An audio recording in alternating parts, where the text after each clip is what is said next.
Excited about Week 5 and looking forward to this game. What a great weekend it was last weekend. It was good to be home after being on the road for a couple weeks, and so the fans were amazing. The atmosphere, the environment, everything. A lot of work goes into putting that together, and it was quite a show from all the people that do the game day prep and the entertainers that are there throughout the game, and just had a really good crowd. The Rock was awesome, and the fans were unbelievable. So it was a cool environment. Our players responded really nicely to it, and after watching the film, really happy with the way the guys played. Obviously, a lot of places that we can improve on. I do feel like we played with great energy and effort, and that was probably our best of the year so far. Looking forward to improving on it and playing our best this weekend. And have a lot of respect for Kansas State and their program, and obviously Chris Kleiman's a good friend of mine, so I know that they'll get their guys going, and a really talented team. Things went well for us, and we were able to capitalize on it, but there's still room for improvement, and we're looking forward to getting better. But really happy with the way the guys are leading this team, and the way they're all playing, and the way that they're sticking together. So. Looking forward to this week, going to Baylor and playing that game. We've been there before. It's a tough environment to play. I mean, everything on the road is hard nowadays, especially in this conference. And so looking forward to the matchup. They're coming off a heartbreaking loss. They had the game under control, so losing an overtime game, I know that they're in a tough spot right now, but knowing everything about Dave Aranda and what he does in his business, he'll have those guys rolling, and he'll have them giving us their best shot. My job is to make sure that we bring our best shot too, and we see how it goes. So looking forward to the game, looking forward to being out there. It's a cool environment. I really like that stadium a lot, and so our players looking forward to the game. I'm looking forward to the game. We learned from last week, but we're got to stay humble and stay hungry, and that's what our approach is. We've seen. I know a lot of guys on this coaching staff, and they'll have this team ready. And so I recognize a lot of the players on that team too, and they'll be ready to roll. We just need to make sure that we're ready to go too. And looking in the landscape of college football, teams have big wins, and then it has this overlasting effect even into the next week, and we got to make sure that doesn't happen. So looking forward to the good prep today, and moving on from last week's result. Even though we're happy about it, we got to move on and focus on the next one. We've talked about, we only get 12 guaranteed opportunities, so we have the fifth one coming up, and we got to take advantage of it and take advantage of the time that we have to be on that field. So, what questions do you guys have for me? Thanks, Coach. We'll start with Mitch Harper and then Jay Drew. Kalani, how did Sione Aimoa get on your guys' radar to bring him into the program? Well, I mean, we knew about him in high school, and so when we recruited him, we knew the plays he could make, and then after guys serve missions and they start to kind of explore where they want to go. Sometimes they contact us and we make it work. So I like the skill set that he has, and we're familiar with his family. We knew that he could do what we did, last Saturday night, and I think he's got a lot of ability, but.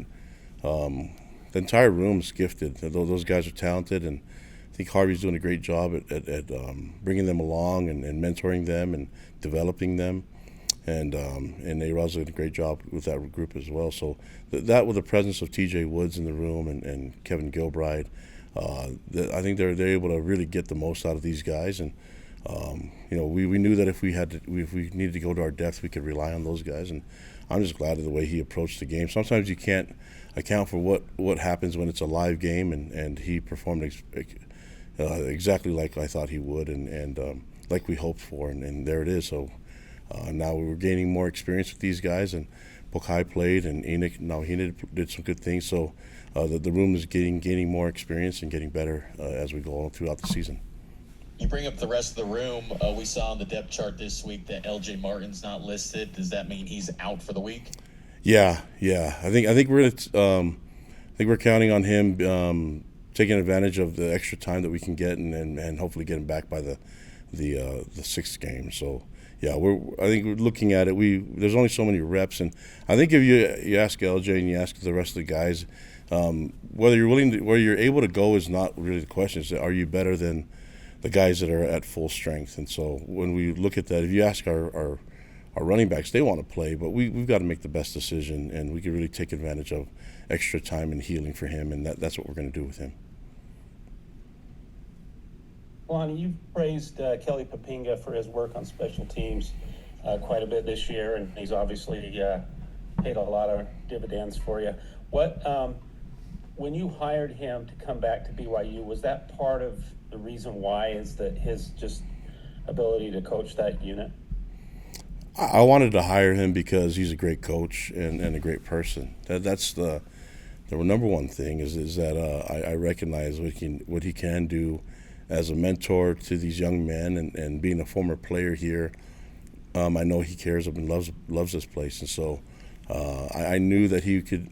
I mean, he has a great reputation in coaching even before we hired him, and I knew him before that. But now that I get to work alongside him and see the things that he does, it's been really, for me, it's been nice to see. And you know, Jay's a special teams guy. He has that background too. So, you know, it's nice to have the presence of Jay there as a head coach and a special teams coordinator, a defensive coordinator, and then, but K-Pop, he's a great coach. I mean, you look at the improvement and the way that we've been able to play at the DN position, what he does with special teams. He's a great coach, great recruiter, and a great man, and I love having him on staff. And a follow-up, if I could, on Dave Aranda. You've had passed with him. Gary Anderson was on the same, basically took him with him to Wisconsin. What is your relationship with Aranda, and will Gary Anderson does he travel with you guys in his role as a consultant? Dave Aranda's a good friend of mine, and I've known him for decades. I mean, we've been around each other quite a bit. We've worked, done some development together, some professional development, and so a lot of guys on our staff know him. I mean, Chad Kahal coached for him, and he was a coordinator, and so and that relationship with Gary Anderson. So yeah, we know a lot about him. And that's why the focus is on this game. We've got to, we talk to the team even in the locker room that let's get over the win, and we got to move on to the next one. That's what good teams do, and we anticipate being a good team. So we've got to focus on this game. And Dave's a great coach. He'll get those guys ready, and a great person. I really enjoy my friendship with Dave, and he has a great football mind. So, we've got to be ready to roll. Thanks, Jay. We'll take some more questions from Kevin Reynolds and then Jake Hatch. Hey, Kalani, I just wanted to follow up on something that you said about Sione and his recruitment. Did he reach out to you, or did you reach out to him first? And then just as a follow-up, who was kind of the main recruiter when you were recruiting him? All of us are main recruiters. This is not a one coach recruits everybody. Recruiting is everything for us in terms of the roster spots, who we bring on, who is a possibility, and all those things. So it's an entire program, and that's how it works. You guys didn't even talk to me about him before the season. Now you guys want to know all the details. He's a great player, and we're excited about what he's doing. He's got some improvement to make. That's what we're going to focus on. So you stop blowing his head up, so you can make him. We got to keep him humble and keep him hungry. Kalani, wanted to ask you, just in terms of preparing for Baylor, Sawyer Robertson might be the quarterback. It could be their other quarterback. Preparing for different quarterbacks, how do you go about that? How do you balance that?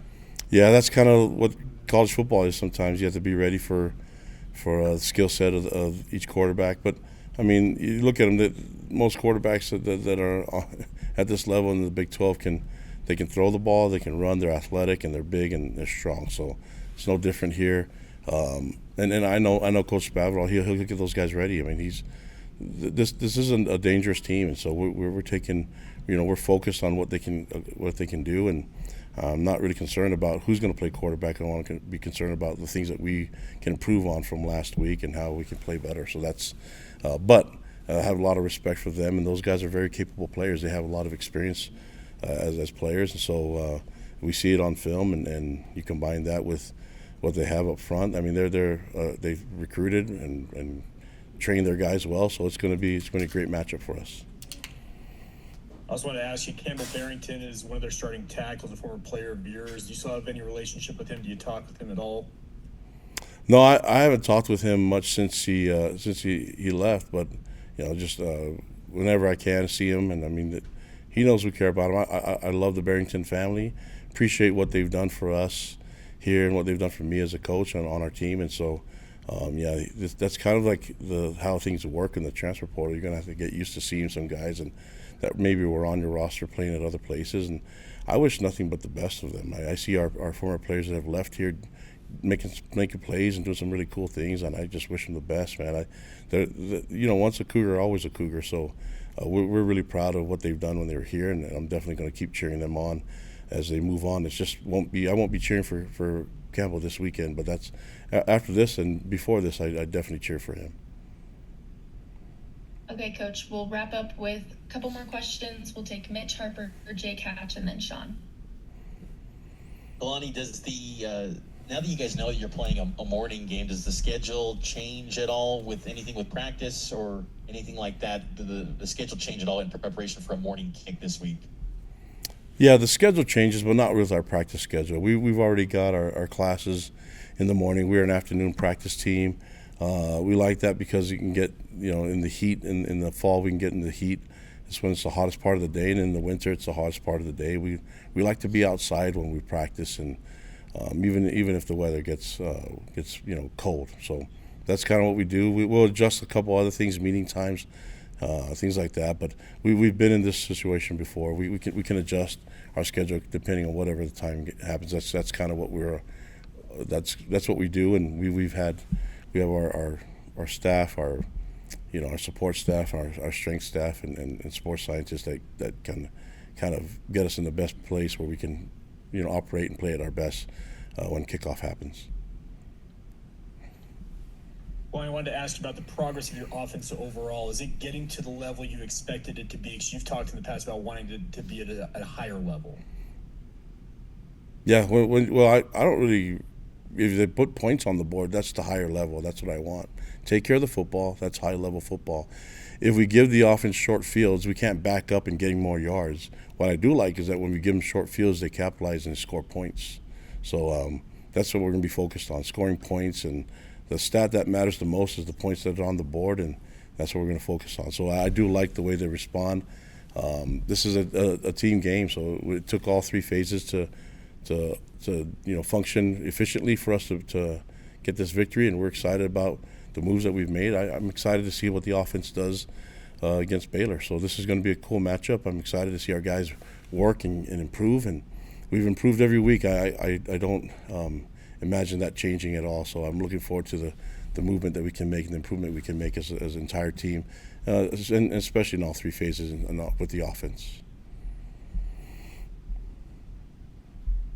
Coach, we talked a little bit after the game of Parker Kingston's punt return, or that entire unit's punt return, because I think he got like 7 blocks on it as well to make that touchdown happen. It's getting a lot of praise online and some awards and stuff, but when Parker kind of had to freelance a little bit, I guess, from the punt to the backtrack and everything, I think the word you used afterwards was a mistake that he made, and then he made that mistake right. Are you okay with sort of a little bit of freelancing out there on the field, or is that just kind of one of those situations where you kind of learn from a lot of it and just accept that something could happen this time, I guess?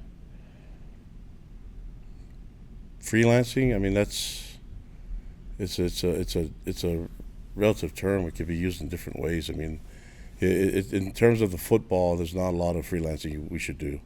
I'm glad it worked out, in a positive for us. But I like to see Parker just catch the ball and return it. I mean, I don't know where did he touch the ball? Do you guys remember? A 70-yard punt return would have been just as nice, So I mean, and then he would save himself all the trouble with all that extra running.